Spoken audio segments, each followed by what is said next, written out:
What's up, my little puck bunnies? Welcome to Useless Reviews, the show where I review other shows based off of arbitrary categories like set design, music, other things. I don't know. It's not hard for me to say orgasm. I can say orgasm. We rate everything. We always have 5 categories. We rate each category out of 5. And then we rate all of the categories out of 25 to give the show a grade. And then we do a rating out of 5. Um, every 5 category thing is usually the same, sometimes different. You know, we'll find out. We don't really know. Today we're looking at Off Campus on Amazon Prime, a show I want to say I watched in maybe 48 hours. It was bad. I watched it a second time, I think. Um, so I liked it a lot. And we're going to look at 5 categories today. And don't even worry about all the math. I'll do the math. Don't worry about it. Um, so let's get into it. The 5 categories we're looking at overall are going to be set design, costume, hair, and makeup, the soundtrack, um, did I like it overall, and a secret fifth category that we'll get into later. Is based off of these books. I think it's, what is it? Game Changer? Fuck, I didn't even look that up. The Off Campus show is based off of these books that are called Off Campus, but the first episode, like the first season, is based off of the book The Deal, which is about Garrett and Hannah. I haven't read the book entirely. I tried reading it a while ago. It was fine. I just never finished. It's not bad. I just never finished. So there's only 8 episodes this time around, and technically only 7 of them are entirely about Hannah and Garrett, but that's, we'll get into that later. And each episode's only about 50 minutes. So it's like what, 7 hours of television. It's pretty easy. It's a pretty easy watch. It's a day watch, I think. So you could binge it in one day. And Amazon Prime describes it as a college soap, well, like a soap opera. Wait, is it really? What what are they called soap operas? Does anybody know?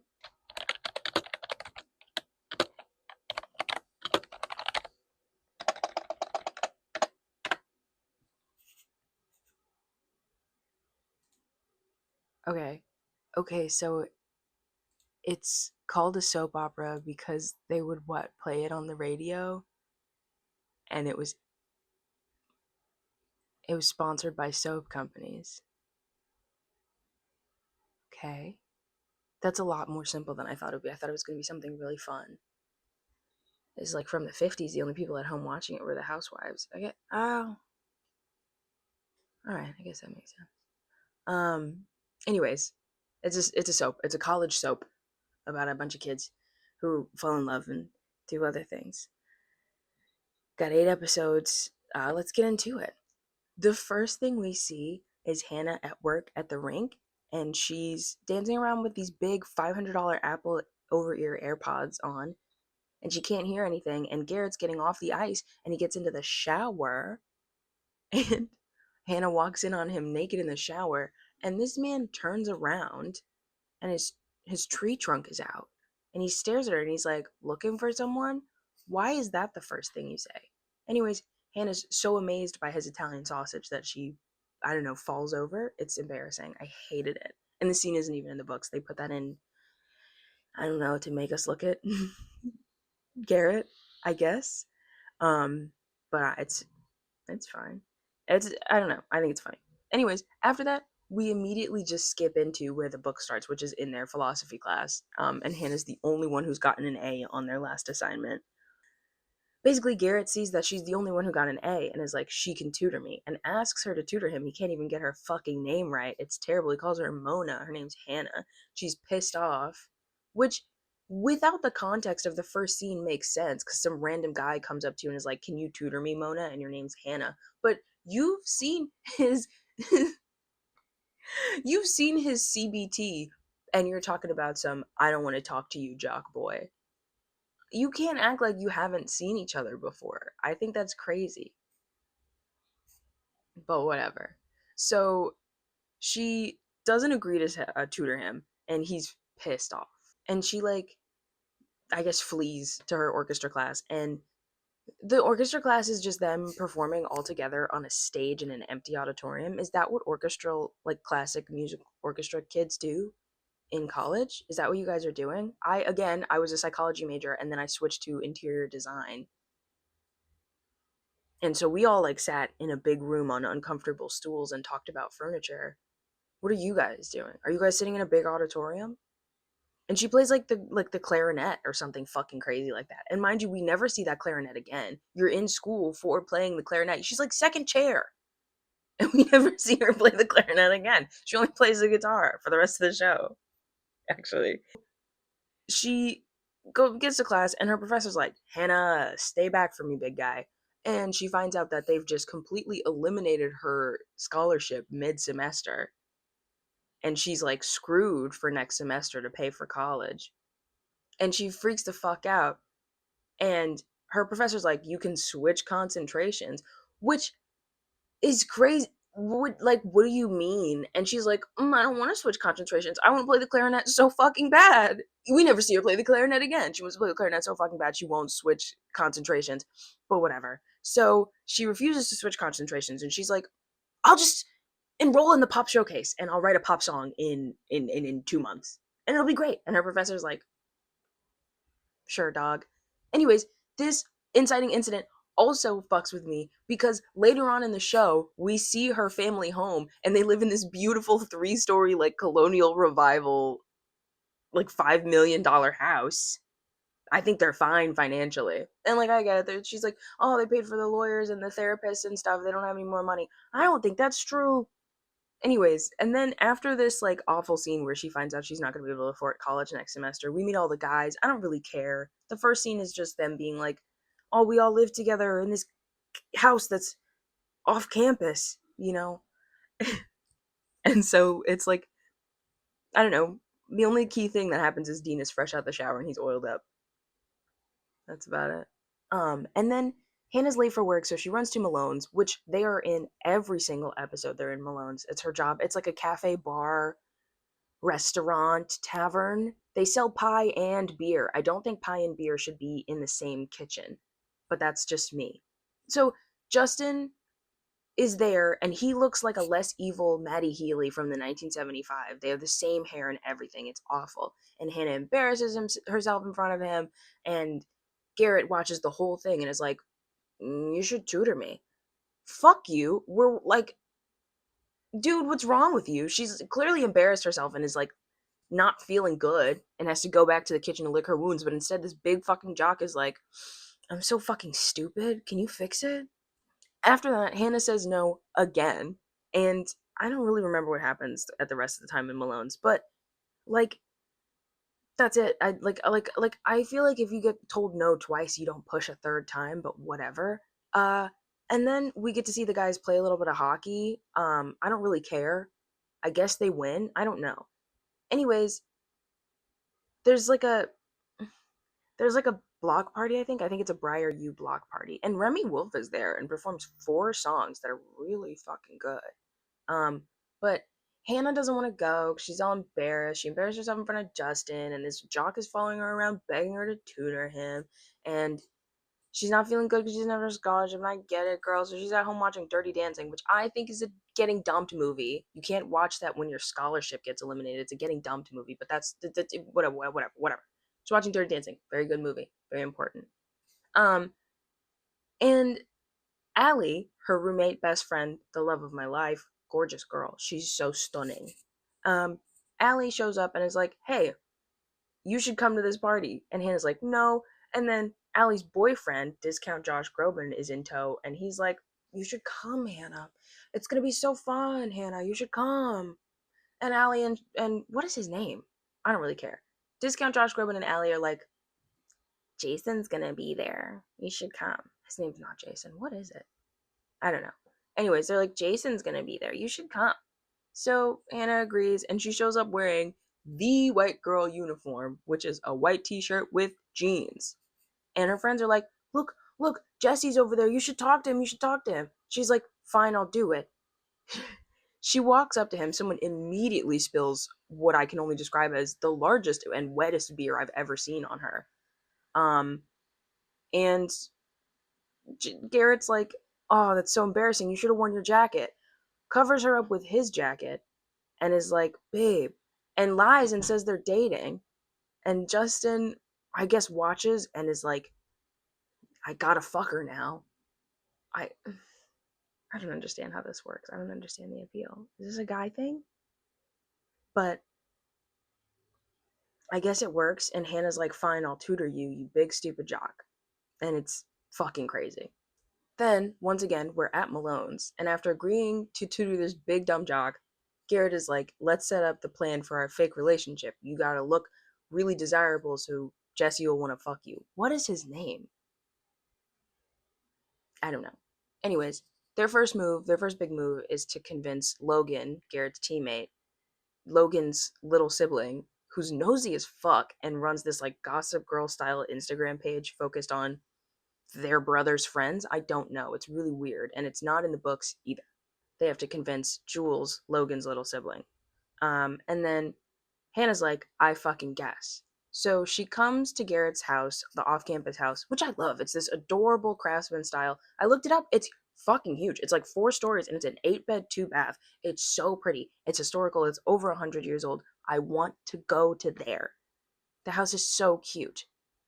But I don't have any fucking money and it's in Canada. Garrett comes down shirtless and oiled up to pick Hannah up to tutor him, I guess. She comes upstairs and is like, let's talk about it. And he goes, I already understand all these things. I don't need your notes.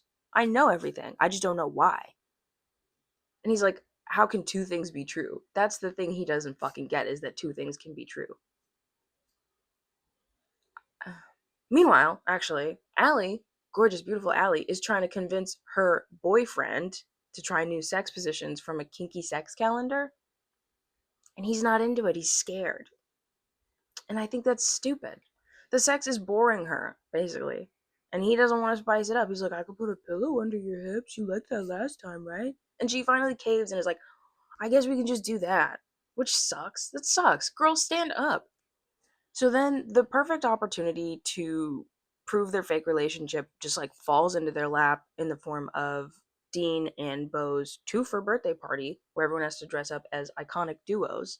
And they're like going to Cape Cod. They take the bus to Cape Cod. This show is set in near Boston, I think.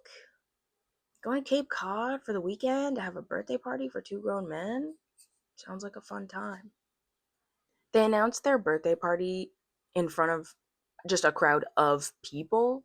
Is this people who are walking by? Is this their friends that they gathered here? Did they send out a partiful invite to meet at this cryptic picnic table at 2 p.m. so that they could send out a larger, more detailed partiful invite about their birthday? I don't know.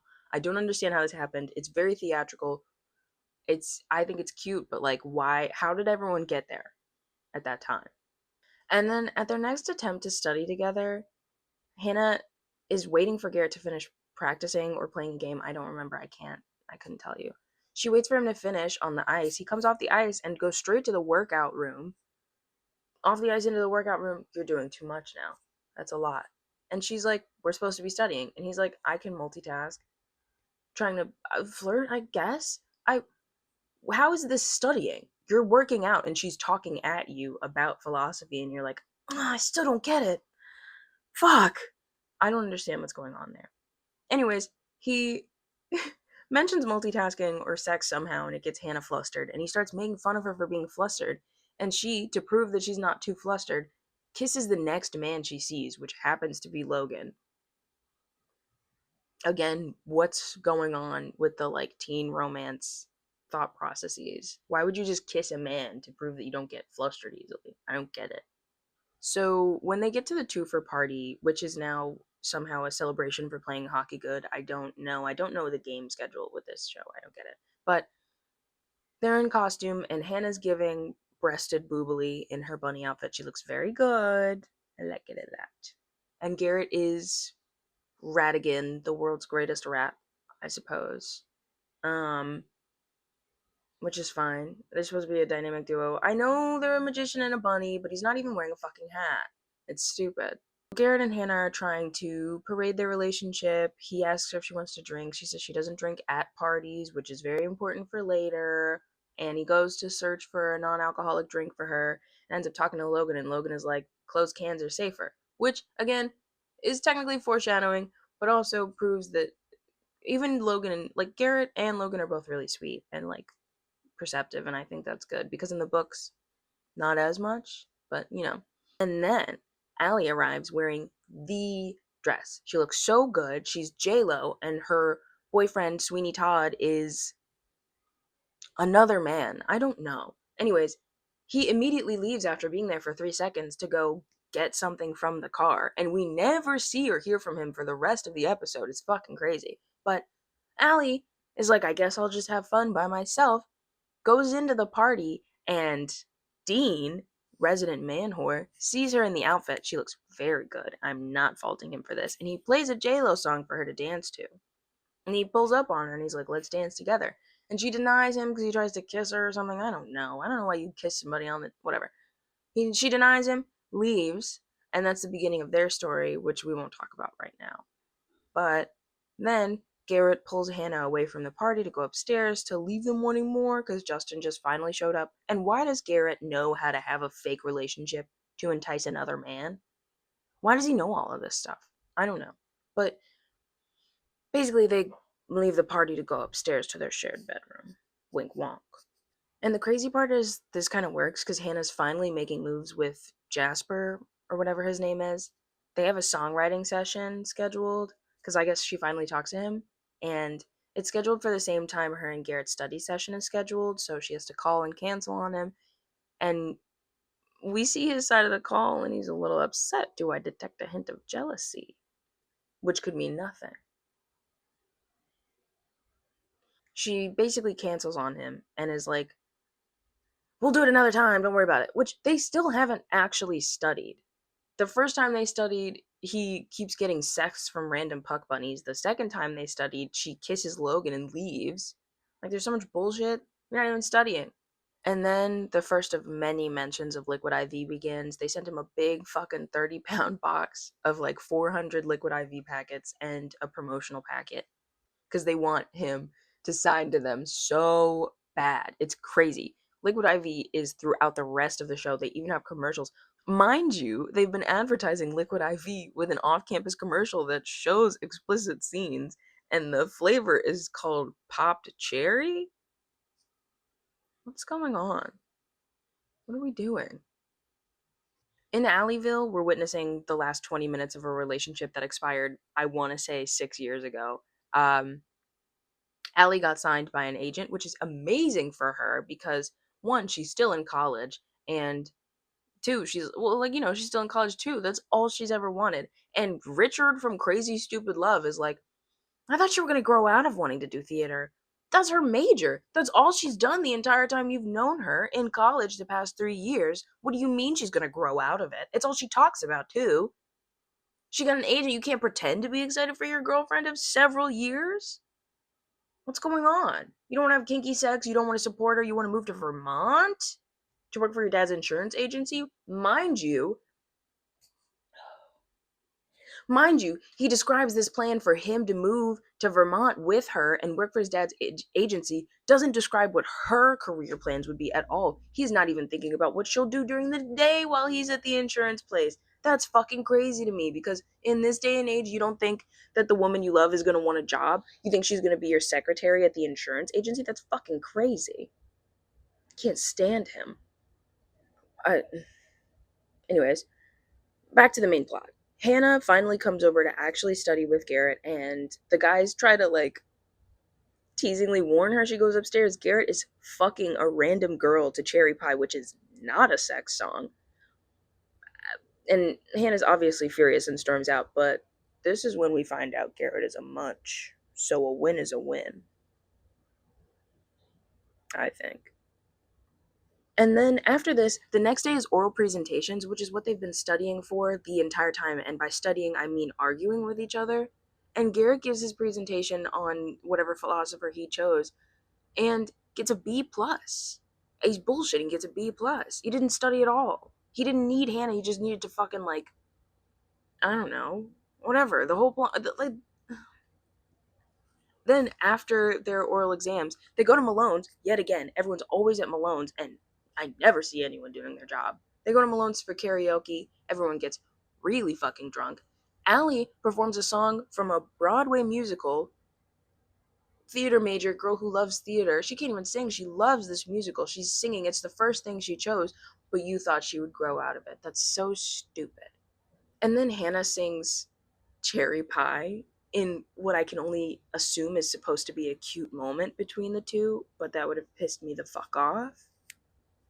So I also skipped half of it because I hate live singing in TV. It makes me feel really weird. I'm sorry. Everyone but Garrett gets so drunk they have to spend the night at the guy's house off campus, which results in drunk Hannah stripping on her way up the stairs and putting on Garrett's jersey, which I guess she rifled through his panty drawer to find, and sits on his bed and asks him to have sex with her. And he's like, "No, sweetie pie, just go to sleep." Which is a very nice thing. I really like the changes to Garrett that the actor made to make him more gentle and sympathetic. I think it's really important. But then the next morning, she's still there in his jersey that she found in his panty drawer and is like, "I wasn't kidding. I do want you to fuck me. I need to have an orgasm." So she describes some pretty heavy stuff. And if you don't want to hear this, I would say skip to this time. It's about a sexual assault that she suffered in high school. She was assaulted by another athlete who was a hockey player. And she struggled really hard with it, had to go to therapy.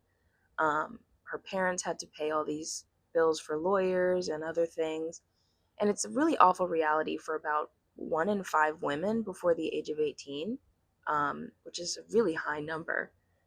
And you know, at first I didn't like the way that they handled it. I felt like she was too it was almost comedic. But then I realized I have a lot of friends who behave that way about being assaulted, you have to act nonchalant so it doesn't overwhelm you, or thinking that you have to have healed because so much time has passed. And it's just a really awful situation to be in. So if you feel like you relate to this, I do have some links in the bio down below for resources and information and the statistic that I cited as well. So after this discussion, she basically is like, "The only block I have is that I can't come during sex," which also really sucks. And Garrett is fucking shocked. And the way he says orgasm in this scene is so funny to me. I could not take it. Orgasm. See? Basically, she's like, "Please help me. I need someone I can trust to help me have an orgasm so that I can have sex with Jasper." I don't know. Garrett agrees, and he immediately goes to Dean after a workout and is like, "How do you make it good for the girl?" Which we love a calm, respectful king who does research. It's great. This scene is also really funny. And he basically says, she has to feel safe and trust you. That's it. Which is true. So it's pretty great. And then Hannah shows up in Allie's dress that she borrowed, looking very scrumptious. She looks great. And Garrett, just like a man, is wearing, I don't know, fucking sweatpants. Why does she dress up if you're wearing sweatpants? She's wearing heels and she has a purse. He's wearing sweatpants. Did she think he was going to take her out? Anyways, takes her upstairs and they go to his room and have a time. I don't want to talk about it, but it's sweet, I can't talk about it. And then with her newfound sexual confidence, Hannah goes to Drunk Shakespeare with the intention of finally talking to Jensen, I think. I think I'm getting closer. Probably. Um, and it works because he asks her out after they go to Drunk Shakespeare and have to perform on stage as volunteers from the audience. She finally gets asked out, and then 3 minutes into being like, "I finally did it," my crush of a whole year asked me out. She chickens out and is like, "Actually, I don't fucking want to. I want Garrett." Gave me the most jaw dropping orgasm I've ever had. Mind you, he didn't even really do anything low key, but that's fine. She goes to Garrett and does this grand romantic gesture of breaking into the hockey rink that he's at and breaking into the speaker booth and performing a song for him over the speakers in the rink, which I also don't remember because I skipped over it because, again, I hate live performance in television. I skipped it. I'm sorry. After that, they get really cute and close. months, weeks, days pass. I don't know. There's no real clarification. But it's Thanksgiving somehow. No one's closed, and none of the setting indicates this, but it's fine. It's Thanksgiving. Garrett's dad, who we hate, who's Kevin from Shameless, is like, you should come for Thanksgiving and meet my new girlfriend, who's gonna be your new mom. Garrett doesn't want to go. Logan is like, you should hang out with your dad that I know you hate. If your friend hates their dad, maybe find out why they hate their dad before telling them they have to see him for Thanksgiving. Garrett says, Hannah, I have to go to my dad's house for Thanksgiving. Do you want to come? She says, yes, I don't like going home for Thanksgiving because of the awful things that happened there. Garrett and Hannah go, and again, some hard stuff is talked about, so if you don't want to hear about it, skip to this time. So at Thanksgiving dinner is when we find out that Garrett suffered from abuse from his father, and so did his mother. They were both abused. And now his father's new wife is also being abused. And Garrett and Hannah have dinner. Garrett's trying really hard to be normal about it. He sees a bruise on his father's girlfriend and gets really upset, understandably so, and asks to leave. Um, and it's a really awful reality again for a lot of children and people in families. It's regardless of gender, age, ability, anything. So there are more links below if you relate to this or if you want to find out more. But yeah, it is a really awful reality, and Garrett did experience it, and that does inform his character quite a bit, especially later on in the show. So, with this information, Hannah's really understanding, and they leave Thanksgiving early, and she grows to understand him a little bit more, and that also becomes important later. So now it's, I think, the week before a really important game that the guys have, and Hannah finds out that the guy from high school is playing on the opposite team, and she's terrified, and it really freaks her out, and she has a whole breakdown, which is awful. Um, and then she misses the first half of the game, and Garrett's freaking the fuck out. He doesn't know where she is. She's not picking up the phone. He's really worried. He's playing like shit. And then she finally finds the courage and shows up for him and is like, hey, I'm really sorry. I was dealing with something, but I'm here now. And it's a really sweet moment for them. She walks him back to the ice, and she sees the guy, and he sees her, and she thinks that's going to be it. Garrett gets onto the ice, and the guy says something really fucked up about Hannah. And Garrett turns around and beats the shit out of him. And I am against violence, and I think it's wrong. And Hannah also didn't want that to happen. But I'm not entirely mad at Garrett. I get it. Hannah's pissed. They argue. She says it scared her that he would sacrifice his career for her in that way because she's gotten over it and everyone else should too. And Garrett grossly misinterprets it as, you terrify me. And they break up. I hate third act breakup. I think you could just make them talk to each other. I think in real life people should just talk to each other. It makes no sense to just talk to each other. My God. So Garrett is suspended for the rest of the season, I think, and the team faces other consequences because of him, which really fucking sucks. But that's neither here nor there right now. At the hearing, I think they also say he played in a professional game with a team he got scouted by, and he's an amateur, so they rescind all 13 wins the team has got since the beginning of the season, which sucks balls. Um, so everyone's pissed, and he can't be captain anymore. He's been captain the whole time. So they've broken up. Garrett's life is not doing too hot. He can't play anymore. He's not captain. The whole team's mad at him. He forfeited all of his games. It's fucked up. Hannah's not doing too hot either. She starts freaking out and calls her mom. And this is the point where we see the beautiful home they live in. And she's like, Mom, they got rid of my scholarship. My boyfriend dumped me. And she's like, there are more boys out there. We love you. And we also have enough money to pay for you to go to college. I don't know why you're freaking out. And that's what pisses me off. She's freaking out about the scholarship. Her mom's like, we'll pay for it. It's fine. The solution to the problem is calling your mom. It's crazy. After this, Hannah picks herself back up, talks to Allie, they have a girls' night, and she finds out there is a campus-wide hands-off law, which I have never fucking heard of, and basically goes to the locker room to confront Garrett and is confronted with uncircumcised dick city. I did not like it. Bad. Um, and they fight, and then she leaves after he's like, actually, I didn't even do that. And it's revealed that the guys gossiped a little bit, which in the books, he actually does do the hands off law. It's that he does do that. It's crazy. But whatever. After this, the guys play a game, and I think they win without Garrett. Um, and as they're leaving, Dean gets a call from Allie, and she's like, Hannah is doing the pop showcase, which she quit a while ago. I forgot to say, but whatever. She's back doing the showcase. You guys need to come see her. Dean tells Garrett. Garrett is like, who the fuck told you? Dean's like, don't worry about all that right now. We have to go. So they go to the pop showcase. They watch her perform. I didn't watch her perform because I skipped it because it was fucking embarrassing. But that's, I don't know. And then afterwards, she and him get back together, and that's the end of season 1. It was great.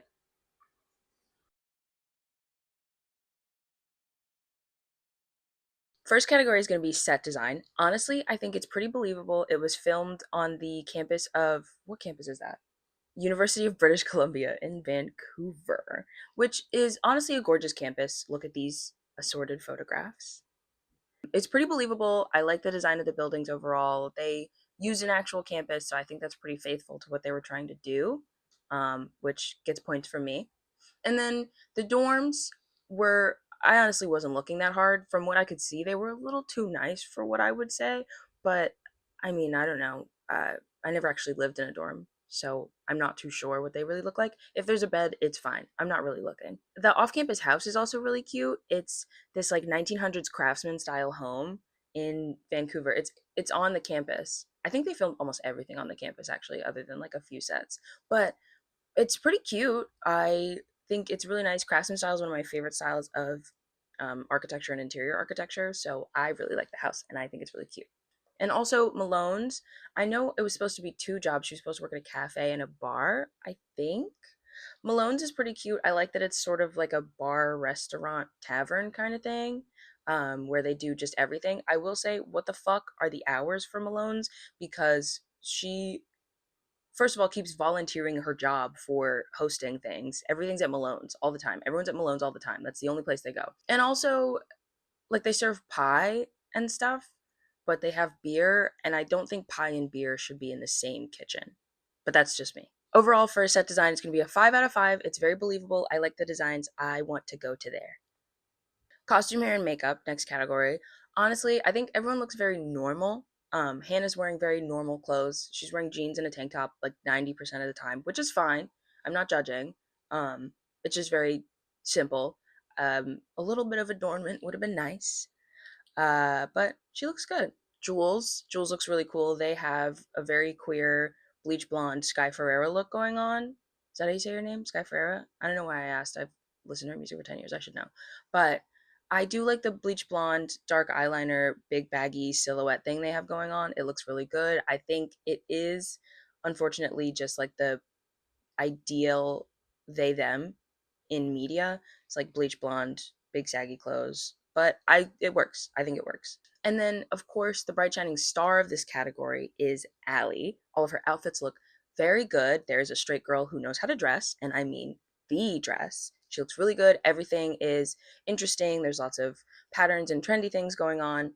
She's not giving like micro trend eater, but more she picks and chooses things she likes, and I like that about it.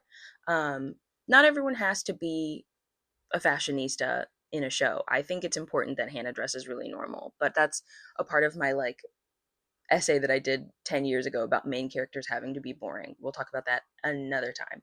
I do think Allie's outfits are really carrying the show. She's like a good 3 of the 4 points I gave for this category. And I think she looks great. And the guys, again, are just kind of there. They all have that fuck ass 2017 Maddie Healy curly top haircut, which reminds me of Worst Times. So we're taking half a point off for that. And speaking of hair, we're taking half a point off for Hannah's fuck ass lob because it's not doing it for me. She has very thick, straight, beautiful hair. It's just, I don't know what they did. It just is not doing it for me. The actress looks good in interviews with her hair like that. I don't know. I don't know what happened. I'm so disappointed.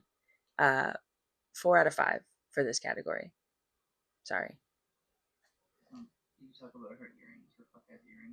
Oh my god, her fuck ass earrings. Those big H&M earrings, the 8.99 pack of 3. Those big gold, like, what are those? Like gold. It's like a big gold chunk on her ear. They look like fake pearls, but they curve around. They're like hoops. It's crazy. They're huge. They look heavy. She wears them in every single scene after she and Garrett start dating. It's crazy. Next category is going to be soundtrack. Um, this one was a tough one for me because a lot of the music is really good. It's really good music.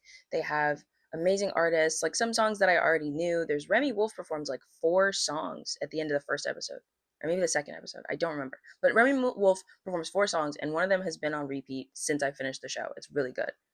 Um, a lot of the other songs are really good. It's really good stuff. I think it was too good because I shouldn't be noticing every single song that plays in a show. I think they played a lot of songs that were really carrying the scene instead of the actors, and that really sucks because they were actually doing a really good job. The needle drops every 30 seconds were a little bit too much for me. It was a new song every single time there was a cut in the show, and it felt like I was watching the first 10 minutes of The Suicide Squad 2016, which is fine, I suppose. So, soundtrack, we're taking a couple points off for, or a couple half points off for there being too many songs playing in a row that were too noticeable. I think a soundtrack's place is to be important to the scene when it matters, and otherwise just a good accent to the show. Also, I had to skip every single live performance. I can't do it. I don't like when people sing live in shows, especially if it's important to the plot. The karaoke scene was okay, I watched most of it. Um, Anytime Garrett played that fucking video of Hannah singing from high school, played it like 6 times over and over again. It's too much. I skipped that. I didn't like the part where what's his name? Justin played her song that he wrote with her without asking. By the way, without asking, what the fuck is wrong with you? Didn't like that part. Wanted to skip it real bad, but I figured it was important. Fucking wasn't. They just talked about piss. Strange. So anything live, that kind of performance, especially if it's emotionally vulnerable, I'm not watching that. I don't want to see that. And also, like, what am I? Whatever. Anyways, we will not be discussing Hannah's Pop Showcase song at this time. Thank you. Half point off for all of those, so that's a full point off. That's going to be a tight little 4 out of 5 for soundtrack. And that's pretty good, actually, for how many problems I had with it, I think. Next, onto the secret category that I made up is how good I think everyone else would look in the JLo dress, because that matters to me, and I think that's really integral to the plot of the story and how well it is, done. Of course, Allie looks great. No notes. Again, fabulous. Carrying this category, she's most of the points. Second, I think Hannah would actually look pretty good in it. She looked pretty good in Allie's dress, and I think she would rock the JLo dress too. She just looked a little uncomfortable. Honestly, just get this woman into some interesting clothes for more than 3 seconds, please. And then, Dean, I think he would look good in the dress too. I think he might rip it from sheer excitement. But if we could find one that fits him, I think he would dance the night away. I don't know any J Lo songs to make a pun, so we're gonna have to pretend that song's by J Lo. But I think Dean would look good in the dress. And then Garrett, I don't think he would even put it on. I don't think he would entertain that. And that is a half point off for not liking a little fun. Overall, for the dress category, we are sitting at a slim, thick little 3 out of 5, which is not too good, not too bad, right in the middle. Next category, did I like it?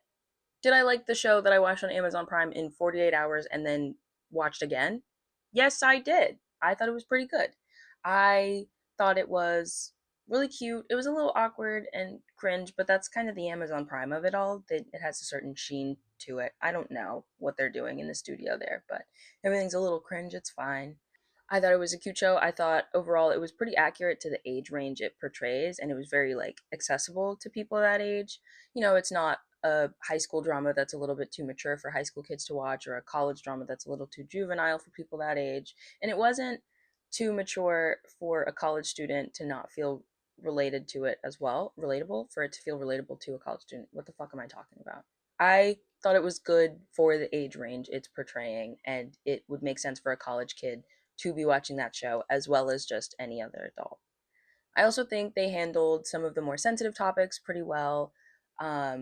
especially because the books were written, I think, in 2015. The original book came out, which was a time where deep trauma was a big motivation for a lot of characters, especially in romance and other things. You know, everyone was just beginning to understand how psychological disorders and emotional disorders work, and everyone really wanted to incorporate that into their artwork and their pieces and their writing. And I think that time was a little bit early on in our understanding of mental health issues, as far as portraying it in media, you know. So I think they did a good job of portraying this sort of trauma that both main characters had in a way that wasn't very 2016. You know, they did a good job of translating that desire to represent those things without portraying the misunderstanding of what they are. And I think that was pretty good. So I liked it overall. 5 out of 5 for that category. All right, on to the grading. Let's review the categories. For set design, we got a 5 out of 5. For costume, hair, and makeup, we got a 4 out of 5, I believe. Yes. For soundtrack, 4 out of 5. For the secret category, we got 3 out of 5. And for did I like it, 5 out of 5, which leaves us with 21 out of 25, which is, I think, an 84%. That's a B. That's fine. It's not good. It's not bad. It's good. It's not great. And I think if I do the math, that's going to be about 4.2 hockey pucks out of 5, which is pretty good, I think. I would buy that if it were a product. So we did it. Did you like the show we watched off campus? Did you like it? You liked it a lot? Was it good? What would you rate it out of 25? 25? Yeah, I don't know, I guess like 18? 18. Mm, What? tough crowd. What? Is that too high or too low? Anyways, I'm bad at rating things. I also don't know how tall people are, tall. just generally. Right.